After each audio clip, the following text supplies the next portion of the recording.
So we are on the chapter of the reciprocating pump, and until now we have done the introduction related to reciprocating pump. Then after we have done the components of reciprocating pump, which are cylinder with piston and plunger, crank and connecting rod, suction pipe, delivery pipe, suction and delivery valves. Then we have seen the various types of reciprocating pump, how we will categorize the reciprocating pump according to working principle, that is suction and force pump, according to piston slide, single acting reciprocating pump and double acting reciprocating pump, and according to number of cylinder, single cylinder reciprocating pump, double cylinder reciprocating pump and triple cylinder reciprocating pump. Okay. So now after that, today we will take the topic of working of reciprocating pump. How this reciprocating pump will work. So we have a figure. This figure shows a single cylinder acting reciprocating pump. So figure is of single acting reciprocating pump, which consists of the piston which reciprocate in this closed cylinder. So we have a piston here. So this piston reciprocate inside this cylinder. Okay, this is cylinder. So a piston reciprocate inside this cylinder. The movement of piston is obtained by the connecting the piston rod to the crank by means of connecting rod. So here we have the crank. So here we have the crank. So crank is connected with the connecting rod. So our piston which is connected with the piston rod. So as this piston rod moves, our piston is able to move to and fro from left to right and from right to left. Okay. So how this piston rod will move? Piston rod is connected with this connecting rod. So this connecting rod will move, then our piston rod will move. How this connecting rod will move? This connecting rod is connected by the crank, and the crank is rotated by means of electric motor. So as our electric motor rotates, okay, so this crank will also take this rotating motion. So due to this rotating motion of crank, our connecting rod will also able to move. Connecting rod is connected with piston rod. Due to that, piston rod will move to and fro from left to right and right to left. Okay. So when our crank, this position, we will say this position as A. That is IDC, inner dead center. Okay. When our connecting rod is here, okay, so our piston is at extreme left position. And when our crank rotates and it reaches up to this ODC, this is outer dead center, we denoted by C, A to C. Okay, when our piston reaches the C position, from A to C means outer dead center. So the position of this connecting rod will also reach this point C, and our piston is now at this extreme right position. Okay, so how this will work? So we will see how this will work. Okay, so before that we will take just a snapshot of this figure so that we will use it for explaining the working. We will take a snapshot of this figure.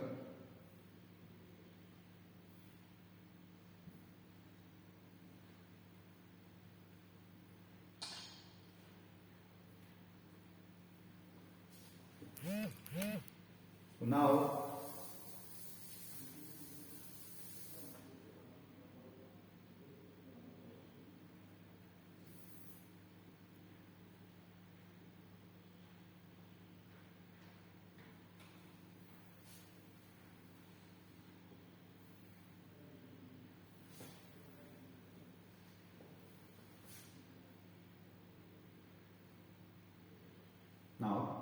what happens? So this is the figure we have. So here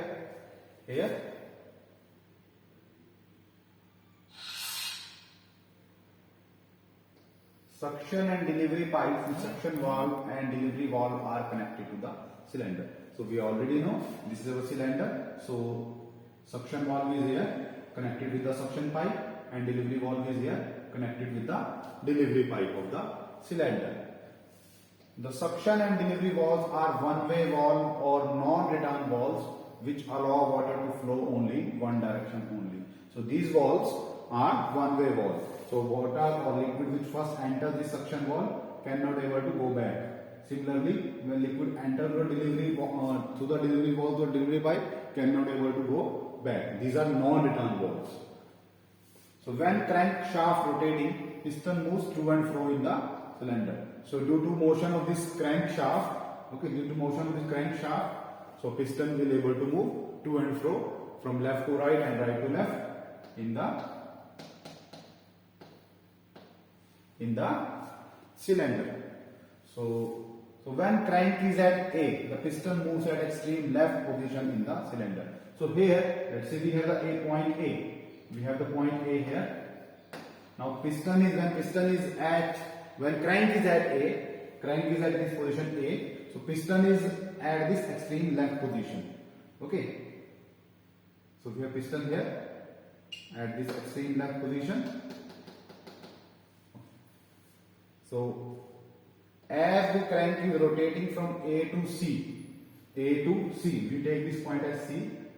As the crank rotates from this point A to C, okay, so piston will move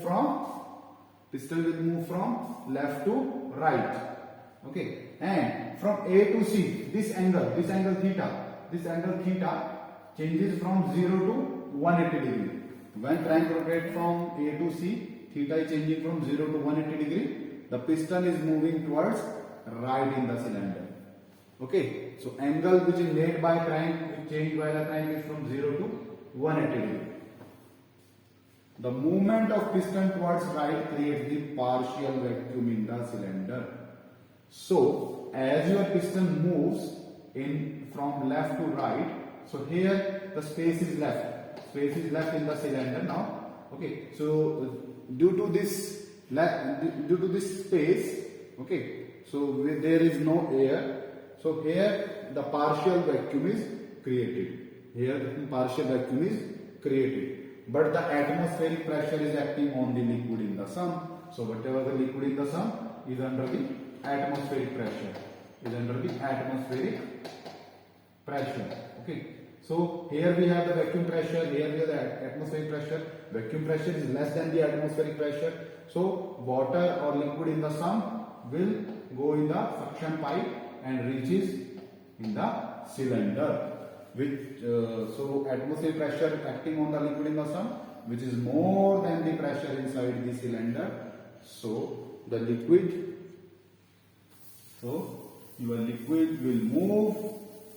will force to move in the suction pipe from the sum due to this pressure difference, and your suction valve is open and liquid enters in the cylinder. So due to this force, the suction valve is open and liquid enters in the cylinder. Now due to inertia, when your piston moves from this C to A again, so when crank is rotating from C to A, means from theta is equal to 180 to 360 degree. So here theta is 180, now it is coming towards the 360 degree. The piston moves from extreme right position towards the left in the cylinder. Now piston will be able to move towards the left. Okay. So the movement of the piston towards the left increases the pressure of the liquid inside the cylinder. Now whatever liquid is here, so that is become pressurized due to the movement of piston from right to left. Okay, so due to this pressure, that liquid reaches to this delivery valve and will force to open the delivery valve, and hence the delivery valve opens and the liquid is forced into the delivery pipe and raised to the required height. Okay, so this is, you can say, the working for your single cylinder reciprocating, single acting reciprocating pump. Okay, so for single acting reciprocating pump, in one complete revolution, in one revolution, complete revolution of the crank, we have one suction stroke and one delivery stroke. So in case of single acting reciprocating pump, due to this complete rotation of the crank, we have one suction and one delivery stroke. Similarly, for the double acting reciprocating pump, there is suction stroke on one side of the piston and delivery stroke on the other side of the piston at the same time. We know that in the double acting reciprocating pump, we have suction and delivery pipe on one side and similarly suction and delivery pipe on the other side also. Okay, if suction stroke is going on for one side, there is a delivery stroke for the other. Okay, so similarly, if suction stroke is here, we have delivery stroke is here. So in case of double acting reciprocating pump, for one revolution, we have two suction and two delivery stroke in one revolution of the crank. So for one complete revolution of the crankshaft, there are two delivery stroke in double acting reciprocating pump. Okay, so this is your working for the single acting reciprocating pump, and you can say also for the double acting reciprocating pump.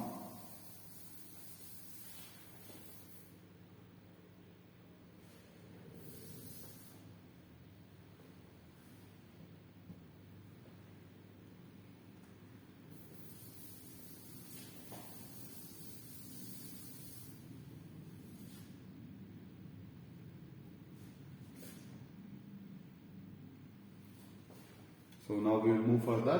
Now we will calculate the discharge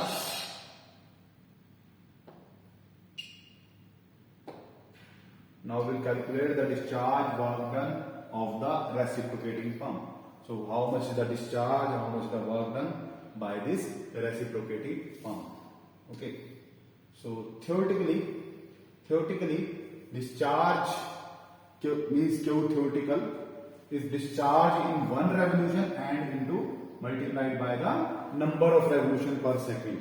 So how much discharge is there in the one revolution of the crank and how much number of revolution per second is there. So that is called as the Q theoretical. So here is A multiplied by L multiplied by N upon 60, where A is the area. Which area? Area of this cylinder. Okay, area of this cylinder is A. L is the length. You know that area into length become volume. Okay, area into length become volume of the cylinder into N upon 60, number of revolution per second. Okay, so this is the Q theoretical. This is the Q theoretical for single acting reciprocating pump, because in single acting reciprocating pump we have discharge, we have delivery stroke only one time in the case of in one revolution in case of single acting reciprocating pump. So just simple AL into N upon 60. But in case of double acting reciprocating pump, we have two discharge or we have two delivery stroke in the case of double acting reciprocating pump. So we can say this is approximately 2 times, but this is exactly not 2 times of this discharge. Actually we have this rod in between.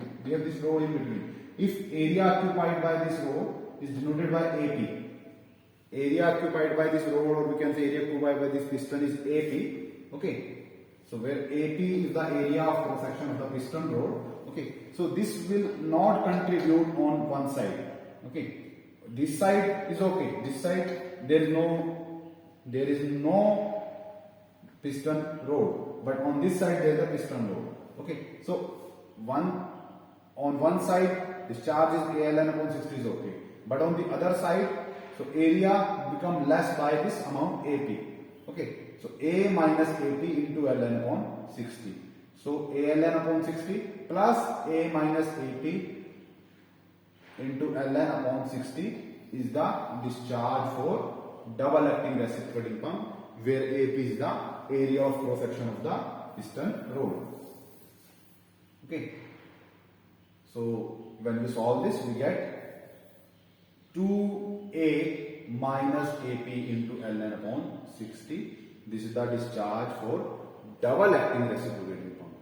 Okay, so sometimes this AP is very small and we can neglect that. Okay, if this AP is very small, we can neglect that. We can, if we take this AP as 0, we get 2A ln upon 60, means exactly the double the discharge of the single acting reciprocating pump. That is that Y is the discharge of the single acting reciprocating pump. Okay. So if this AP is neglected, otherwise area occupied by this AP on one side can be used, which is subtracted from the total area of this cylinder. Okay. Now this is the discharge. Which type of discharge? Theoretical discharge. But actual discharge is sometimes somewhat less than the theoretical discharge due to the losses, due to the time delay. Actual discharge is something less than the theoretical discharge. Okay, because there are various types of losses we have, there are various types of time delay in between the process. Okay, so actual is something less than the theoretical. Now we will calculate the work done. We will see how much actual discharge will be there after. Okay, now we will see only the work done. So now work done, which is denoted by the W, work done per unit time. Actually this is the power, work done per unit time. So we can write WQHST. W, this is rho into G. Okay, and Q is your discharge and HST is your static head. Okay, so how much height we have to give to the water? HS suction height, HD delivery height. So total is your HST. Okay, so this W into ALN upon 60, Q, value of Q is ALN upon 60 for single acting reciprocating pump. We are taking for single acting reciprocating pump, and HST is HS plus HD. Actually we are HS plus HD, we are ignoring the losses. In this work done, we have not taken the losses. Okay, otherwise you know that HS plus HD is your small HS. Okay, so there are various other losses, but we have neglected that here. Okay, as far as to calculate the work done at this time. So your work done become W ALN upon 60 into HS plus HD. Okay, because work done is WQH, W is your rho G, Q we already know, HS, H is your total head, HS plus HD you have to give. So to get the W as work done after the losses, leakage and friction power input is more than W.